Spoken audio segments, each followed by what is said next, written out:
there are very few people who do super exciting work and make money off that work. In fact, the more exciting, the more cool, the more edge something is, it's less likely that they make money. I wake up very late, by the way. I wake up like 4 or 5 in the evening. The second thing...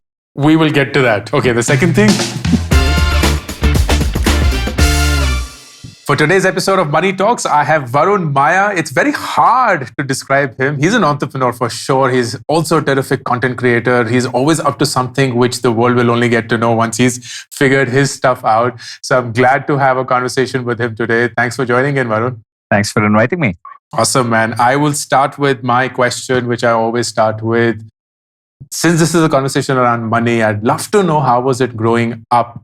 Was it with money, without money? And how did it shape up your relationship with money early on? Yeah. So I think, my dad is from a village called Bantwal, right? So it's like, it's off Mangalore. So my dad had very, very humble beginnings. He sold candy to like pay for his school fees, right? And my mom grew up in Udupi. Like Udupi is like on the other side of Mangalore, right? So then she moved to Mumbai. And they had like a 1 BHK in Mumbai and stuff. So by the time I was born, we kind of graduated from being lower, like probably, I wouldn't call it poor, but like lower middle class to maybe middle class, right? So I guess as growing up, I was like bang and middle class, right? So like I went to school in an auto. I didn't go to the best school in Bangalore, right? So I went to school in an auto. We had like 13 other people in the auto. I don't know how they managed to like fit 13 people, but we had like 13 people in auto. The same guy came in a van once in a few days, and that was like a 20-man van. People used to sit on top of each other. And then I think in the 9th or 10th grade, my mom got a promotion, right? So she started doing slightly better. So lifestyle slightly increased there. But then by the time I was in second year of college, I didn't get to enjoy it much because by the time I was in second year of college, I was like freelancing, right? And freelancing, especially when you're selling to the US and writing code, it's like it pays well, right? So second year onwards, my lifestyle sort of increased. But then today, it's sort of like, it's better, but it's obviously much better. But I still, growing up in that fashion, I guess you continue to have those same habits, right? You continue to be a miser, but slightly better than a miser, like miser plus, I guess. Awesome. And do you remember any particular incident, or for that matter, any particular thing that you really wanted as a kid, but for some reason your parents said no, or maybe they couldn't afford it and you were angry about it or sad or upset?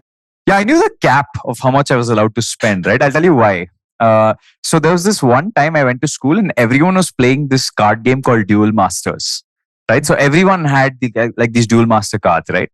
So I went back home and I was like, Mom, I want to buy Duel Master cards. She's like, okay, how much is it? So we went to the store together because that time there was no Amazon. You couldn't buy online. So we went to the store together and, I was like, I want that Duel Master pack. And then the guy said it was 40 rupees. And my mom said, 40 is a little too high.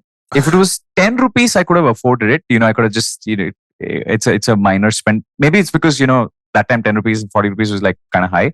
40 is too much. So here's what I did. Okay. I really wanted it. So I begged, I cried, whatever. I still didn't get it. So what I did was I went back home. I had a printer and a computer, right? So I looked for Duel Master cards. I printed it out and I stuck it on like a piece of, thin cardboard, right? I made the front, I made the back, and I never allowed people to get too close to me in school, right? So I'd hold it up. I'd be like, see, I have this really rare card. And they'd be like, show. I'd be like, no, it's rare, so I can't show you, right? So I guess I improved a little bit. That's awesome. But yeah, that was my cap. I knew like $10 is my cap. I can't go below. But then obviously that was when I was, I think, 4th or 5th grade or something like that. That cap increased over time. Could be because of, people just got richer. The Indian rupee fell, I guess. I don't know. Do you have any siblings, Varun? Yeah, I have a brother, a younger brother. He's a younger brother. All right. So he would have had a very different experience than you, I imagine. Well, what's the gap between the two of you? So he's 6 years younger than me. So yeah, he had a much better life growing up, I guess.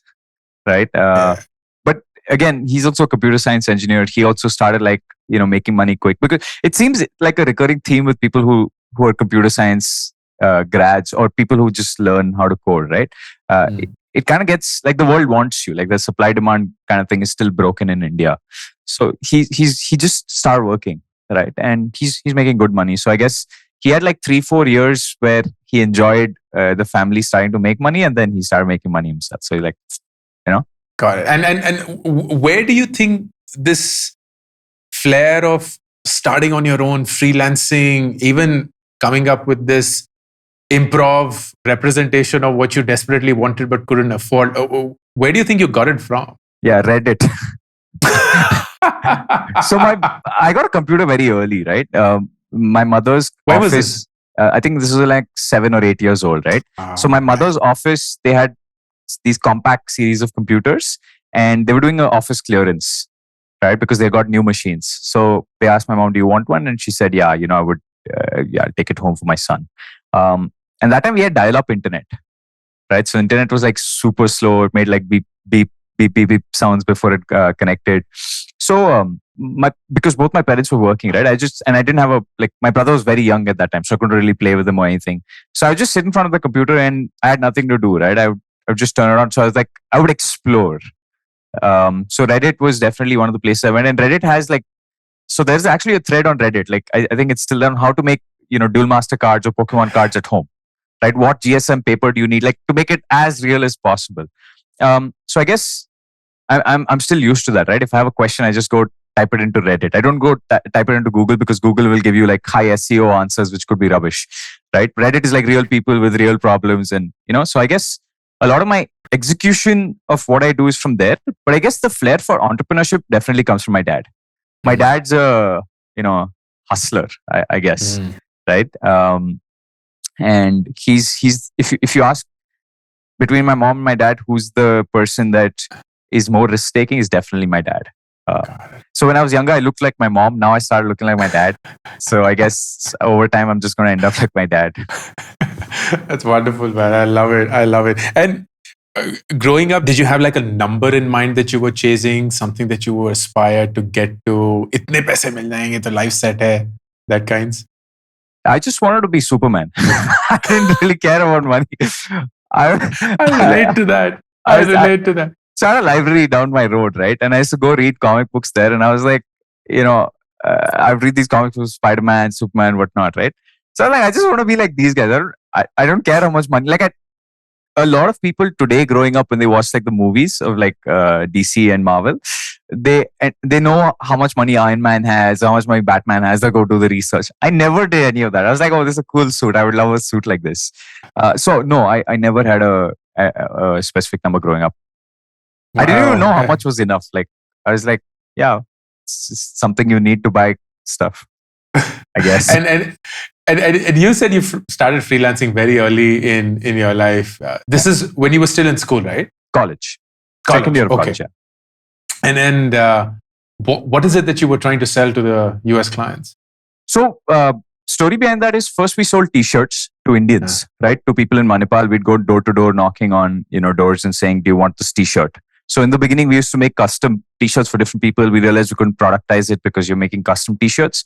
Then we made one T-shirt which said, we copied this T-shirt from Dribble or Pinterest or something, where, it had this, it's like a ingredients list. So we said Manipal student ingredients list, right? And we had like 20 ingredients that, are popular in people who are in Manipal, right? Like hustle, this, that.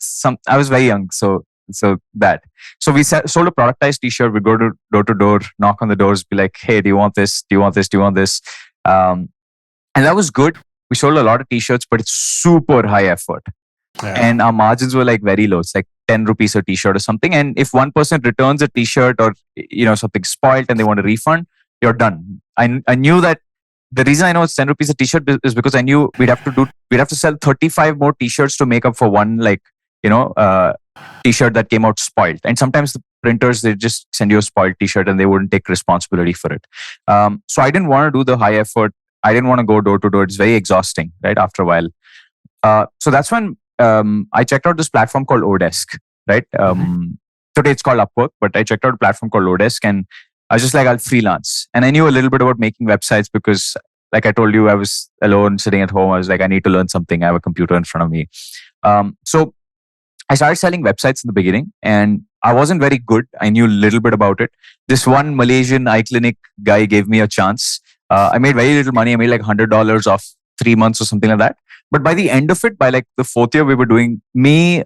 There was Abhinav Chikara, there were a couple of others who were just sitting in a group, sort of freelancing. We were making like $150 an hour, right? Because Wow. by that time we were doing like front end and back end, right, for different businesses across the US. And it turns out that if you're good, if you have a good portfolio, that's like the average range in the US for that skill at that point, right? So yeah, we were making quite a bit of money. It's just that I didn't know what to do with any more money, right? Because my burn rate, even now, my burn rate is super low, right? So I was like, what do I do? Like personal burn rate, right? Company burn rate is a different matter. But personal burn rate is super low, and I wouldn't even know what to do with that kind of money Where do you spend your money usually in life? right now. So I'll tell you, I can break it down for you, right? So I spend maybe a lakh and a half on everything per month, right? And this is me personally, Wow. right? It's a slightly high burn rate, but this includes things like my car. My car is going through a lot of problems these days. Repainting the house, something or the other will come up. So I spend a lakh and a half, and this is because I'm married and stuff, right? So people thinking, oh, this crazy burn rate. I'm married. I rent a good house and all that. Um, and the only my indulgences are technology, right? If there's something new, I'll buy it. Right, I'll get it shipped. If it's in the US and you can't get your hands on it, that it makes me, thirst for it more. I'm like, oh, you can't get it. Okay, let the time to, get into action. So I'll get it shipped. I'll try stuff before, it gets mainstream, right? Because you never know what's good, what's not. That's where my money goes. And yeah, if you gave me an extra $1 billion, it would go into technology. Like I'd rather rob a technology store than be given like $10 million, right? Simply because, this is like a candy store for me, right? Yeah, otherwise I don't have too many other expenses. But companies is a different thing, right? My company is like, we spend a lot, right? It can run into crores in some months. So what's the latest tech indulgence that you've gone through? Yeah, so I bought a Marshall speaker recently, right? Good call. And I was actually going to buy another speaker because me and my wife just went to the store. She was buying a washing machine. So I was like, the speaker looks really nice. It was like a JBL, whatever. And my wife's like, it looks bad, get the Marshall. Because the Marshall like crafted well, right?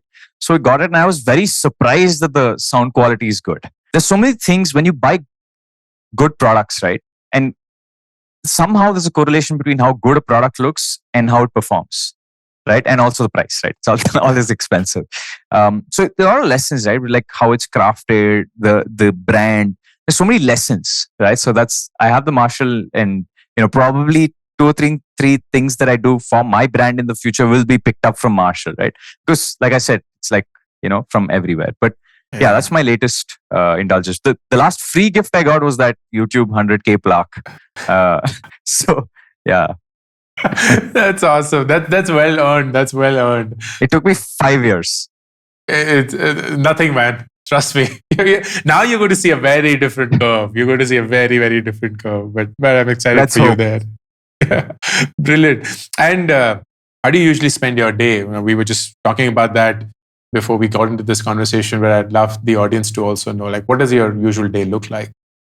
Yeah, so I do two things, right? In the past, I used to do a lot of things. Today, I do just two. One is Avalon, the other one's content. So for very different reasons, right? Avalon has a product called Scenes. It's on buildonscenes.com. Essentially, we sell community software, right? We started out as a community of communities, and then we decided to pivot into community of software simply because it pays really well. So most of our clients are either creators. We've got people like Finance with Sharan. We've got businesses in the US. A lot of Ankur Warikoo. Sorry, I completely forgot. Ankur uses Scenes. We've got business in the US and they pay really well, right? Like for some reason, and probably we should talk about this more if you want to, but like I was very surprised with how much creators make. Yeah. Right. And I'm one out of like many, right? Most people still think, YouTube AdSense pays low, but it pays pretty well. And these people eventually want to own their community. They want to like have control. And then businesses in the US, they want it for very different reasons, right? Some of them will have an app. They want scenes inside. So most of my day goes in like talking to really old people, right? I was telling Ankur Warikoo this, right? I was like, the less hair they have, the more likely they will buy, right? For some reason. So, and the more money they pay. So, since like in the last 7 or 8 months, we have closed anywhere between $30,000 to $100,000 in new annual recurring revenue every month. Wow. Right. So we've been doing fairly well. It's just that like I told you, right? Like it's kind of boring to like talk to old people all the time, but like we were discussing, it's the boring that makes the money, right? There are very few people who do super exciting work and make money off that work. In fact, the more exciting, the more cool, the more edge something is, it's less likely that they make money. So that's like 50-60% of I wake up very late, by the way. I wake up like 4 or 5 in the evening. The What? second thing, yeah, I wake up like very late. We will get to that. Okay, the second thing. Yeah, the second thing is it's like the 5 p.m. club, right? So it's just been like that, and it's not just me, my wife as well, my team as well. Like everyone wakes up at like 4-5 in the evening. We're shooting this at 6:20 p.m. on a Wednesday evening, which means this is I just had technically good breakfast. morning. This is insane. I would love to know more about this. I But just had second part, breakfast. this is crazy, man. This is so crazy. I like, okay. Second part, yeah. Talk about the content one. I'm very interested in that. Yeah, content. So there's 2 parts, right? The first one is I have my main channel, which I barely pay attention to. So right now it's just shorts that are going out and maybe 1 or 2 long form videos. So I've shot a lot of videos in the past. We just clip that. I have a team that does it and they just put it up on my main channel. That's doing well. But at the same time, as you've seen probably with shorts, it's like a slightly lower loyalty audience. They don't know you very well, right? And the comments are filled with junk because they don't know you, right? It's just appearing on their feed. Whereas the long form, it's like an opt-in. They click on the video first. They've seen the thumbnail. They've seen the title. They have some context. It's not like they've scrolled and you just pop up. So the content pieces are like Varun Mayya, the main channel. I'm just doing shorts, a lot of shorts. And then we have another channel which we started recently called AV, which is like more high production content, right? Where we spend quite a bit. We spend close to 1 lakh. It's probably going to increase in a bit per episode, right? Wow. So it's super high production. Sometimes it's 3D, and I have an entire team doing it. So I do like 2 hours of shooting for that per week, right? So it's a very low effort. Everything else, like the script, the research, everything's done by different people in the team, right? So I lose money there, but I save time. The channel's not making any money yet, right? Varun Mayya, I do some brand deals here and there and makes money. Yeah, this is where my day goes, right? And the rest I spend with my wife. I'm sitting on the computer just figuring out, what's next. That's what I do. It's like very boring. No, it isn't, man. As long as you enjoy it, I love what you're saying because that seems so engaging and seems so fulfilling. Clearly, Yeah. you're also doing well in it. What do you do to unwind? I don't find my job as CEO of Avalon or as as a content creator, I don't find it boring. Like content creator is slightly more boring because it's like it can get exhaustive because YouTube just demands like content all the time. But I don't find it like I find it fun, right? It's like an exercise in itself to go. The 2 hours that we spend on AV, it's like a blast. It's like me going out and like partying with friends or whatever. But I'm too old to like party now. I'm almost 30, right? So I guess I don't need an unwind. Like I don't need a break from my life. If you said, Varun, you've retired now, what would you do in your life? I do exactly this. Exactly. I wouldn't change a thing. Obviously, I do go out. I do spend time with people, and my best friend is my wife. So I don't need to like go out to like meet friends or whatever. So yeah, life is sorted. That's awesome, man. I love that. And I so relate to what you're saying. When people take vacations, they're like, oh my God, vacation is coming up. I'm like, well, you're trying to just escape from your current life. That's what a vacation does to you. It's not that you're enjoying some other place. You just hate the place that you're in. Yeah. Which is there is nothing to run away from. Like I don't have anything to run away from. Whereas when people go on like a lot of, it's not bad to go on a vacation, but when I see people going on a lot of vacations, I'm like, are you running away from something? Right? And the first answer is defense, right? They're like, no, vacation are good, whatever. And then, the more I speak to them, the more like, actually, my job sucks, right? I hate it. And sometimes it's circumstance, right? They can't help it. They have to make that money. They have to send that money home or whatever. So I empathize. But at the same time, like I said, right? If I had retired, I would do exactly this. That's awesome. Tell me about the 5 p.m. club. How did that come about? What's the rationale around that? How does it work for you? Yeah. So we've been around for 6 years now, right? It's so hard to keep a company alive for 6 years. It's like, it's so true. It's like forever, right? And the first few years we were a services company, right? We were always looking to start a services company, build bank, and then build product, because to build a product you need money, right? And we wanted to avoid raising VC as far as we ended up doing it, but we wanted to avoid it as far as we can, right? And I guess even when we worked on the services agency, it was purely US clients, right? We'd write code for them and we had a team. We had like 50 people at some point, right? And most of the US clients, their day starts at like 6:30. And I couldn't wake up at 6:30 and we've done it a lot of times. Like me and my Shashank, who's my ex co-founder, we used to sometimes we'd sleep at 5 a.m. one day, next day it'd be 6 a.m., next day it'd be 7 a.m. So it's like a round the clock thing. And what we learned is, as long as you can get those 8 hours of sleep and your body has this consistent timing of when you eat, it seems fine. Or maybe maybe I was young and it was okay at that point. But we've rotated our sleep cycle a lot. So that's how the 5 p.m. club started, because we just, we had US clients and I had to be awake and alert, right? And sometimes the calls would be at 3 a.m., 4 a.m. So I didn't want to be sleepy at that point. And I guess it just naturally happened. Wow, that's fascinating. And is that the same schedule on weekends as well? Yeah, same schedule. Like, it doesn't change. And do you find yourself missing out on anything because you're mostly sleeping during the day in India?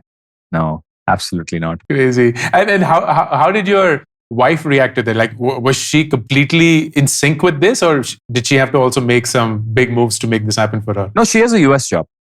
So it was okay. All right. So it was perfectly in sync. Yeah. Oh, wow. That worked out really well for the both of you. Wonderful, man. My congratulations. This is commendable. This is indeed. I love this. You have to create content around that, because there is this, it's, and I speak about this quite often, Varun. There is this charm that the world has sold to us of waking up early. Yeah. And they've convinced us that that's what successful people do, which is bullshit, because that's not true. It isn't. Yeah. There are so many immensely successful people, whatever definition of success you may choose, who love to be up at night, who are actually in their zone when they're doing that. But there is this mentality in waking up early. And I often say this, it doesn't matter what time you wake up. What matters is how much sleep you've got, which is exactly what you said. Yeah. And are you following the same rhythm so that you're not messing with your body cycle? Yeah. As long as you're attending to that, it doesn't matter what productive hours are defined. Yeah. I think your body also requires a little bit of light, light when you wake up. Yes. And I have like a lamp, like a 10,000 lux lamp at home in the hall, where we turn it on when we wake up, just so that, we're in rhythm, right? So you have to cheat a little bit, but yeah, you can you can be completely normal. That's brilliant, man. I love this. Tell me, how do you look at your money? How do you invest your money? Where do you park it? Do you have guidance around that? You do it yourself? Yeah. I think the one mistake I made, it's been 10 years now, right? Since I've been in the startup space, since I've been making money. In the beginning, when I was freelancing and I was making a lot of money, I used to just go to hotels, because I'm like a 5-star hotel. Manipal had like 2. So I'd go and I'd be like, I'm making $150 an hour. I pay 1 hour. Like, this is 1 hour of my time, right? I think one of the magic of freelancing is you have an hourly rate. Yeah. Right? And your brain gets attuned to the idea of buying everything in terms of your hourly rate. So if I'm buying a hotel room or renting a hotel room for one night, that's, let's say, 7,000 rupees, like 5-star, 7,000 rupees. That's, I make $150 here per hour. This is the differential, right? So eventually you just say, as long as I can continue to stay afloat and spend less than I, make, it's fine. I never actually started properly investing till the last 2 or 3 years. And the reason for it is because our both with Avalon as well as me, personally, our liquid cash flows are quite high, right? So I would find that, if I take 20 lakhs and put it in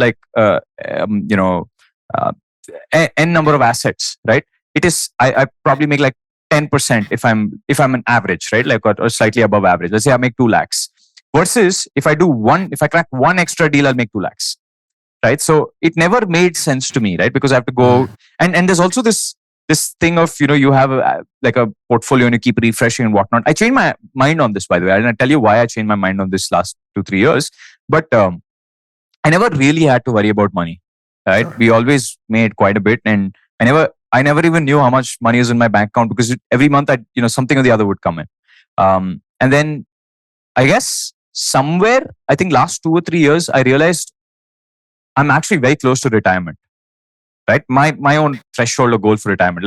You asked me a question, but when I was young, how much do I need to retire? I didn't know that. I didn't have an answer. Today I do. Right. So I'm so close, and I'm like, if I'm going to retire, then the corpus has to work for itself.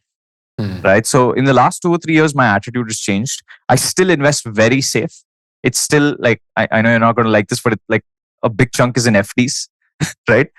Simply because I don't have the time to go and manually manage this, right? Now, there are some people like wealth managers that I work with who like then, spread my assets across. The only assets that I manage, I put into FDs because if I have extra money, I'll spend it. Right. So I'm just like, I want my like current, my savings account balance to just be zero. Right. Or be as close to zero as possible, because I'm like, I can walk around like I'm broke. But yeah, like I have a wealth manager doing like half the stuff, and the rest, I just park in FDs, just because it's better for it to be in an FD than in a savings account. Oh yeah, for sure. But it's still worse. Yeah, more for habit than anything, right? It's just, it's more like, forget about the return of the FD, right? It's just more like I'm keeping the money in a briefcase and locking it so I don't touch it. It's like a safe where I throw the key, I give the key to somebody else and I'm like, don't give it to me for a bit. So it's more like clearing the account to prevent the bad habit of spending more than anything. That is that the approach towards company financials as well? Like, is that something that interests you, managing the company money, or is that something that you would much rather give Absolutely not. Like, yeah, that's Shashank. That used to be Shashank's role. Now it's Abhinav's role. I don't like the company. Like, I think last year we raised some money, right? We raised about 10 CR last year, and I didn't want to personally sit and figure out how much money do we like have in the bank every month, because you can get into like this bad habit of like optimization. Like when you raise VC, right? And this is something that a lot of people don't know, that venture is a 100x or go home game. Yeah. Right. And I'll tell you why. Right. And I remember, Ankur, where, we were talking to so again, backstory for people listening. We were talking to a VC, and one of the VCs that actually reached out to Ankur for due diligence, right? We were in the final stage of actually raising money from them. And Ankur told me something very interesting, right? Ankur, am I okay? Can I share? Yeah. No, please. Absolutely. Yeah. So basically, top tier VC, right? And Ankur told me that it's always exciting when you have like a, top tier VC who wants to give you money, but somebody like you that knows how to make money and has been profitable, you get on like this different trajectory where you could have made $30 million over like 3-4 years and been very happy with it. Versus now you have to give this VC like, 1,000 crore a year business.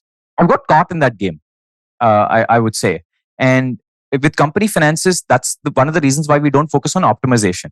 Right? We, instead of saying, we can save 2 lakhs here or 3 lakhs here. I once had an employee who kept saying, you can save 20,000 here, 20,000 here. I'm like, and one day, like, and I didn't like answer that question well enough. And then one day I just went to him and I'm like, listen, game here, especially since we've raised like so much money, is not for us to save 20, 30,000. It's to figure out how to make another additional lakh so that you continue to leak this 20,000. It's okay. You can optimize it 5 years later, but can you make that 1 lakh or 2 lakh, or find a repeatable way to keep making that 1 lakh, 2 lakh, from clients, right? Right. So that's the game I'm on. Whereas with content, and like I said, right, like this is one of the things that really surprised me, right, as a content creator. When I started creating content, it's just to hire talent. Like if I create content and people know I'm an engineer and I've built a company, they'd be more likely to work for me. And that turned out to be true. Right? It's very easy for me to hire talent versus a regular founder, right? I would still say like people like you or Tanmay would find it easier to find, even easier to hire talent. So, with content, what I was really surprised with was that when I got to scale, a lot of brands started reaching out, right? And they said, hey, but integrate XYZ and, we'll pay you X. I was really surprised by the X, right? Because I thought it would be like much lower, right? And this is because I didn't know the industry at all, right? I was creating content for a very different reason. And B, I also realized I'm not selling my time.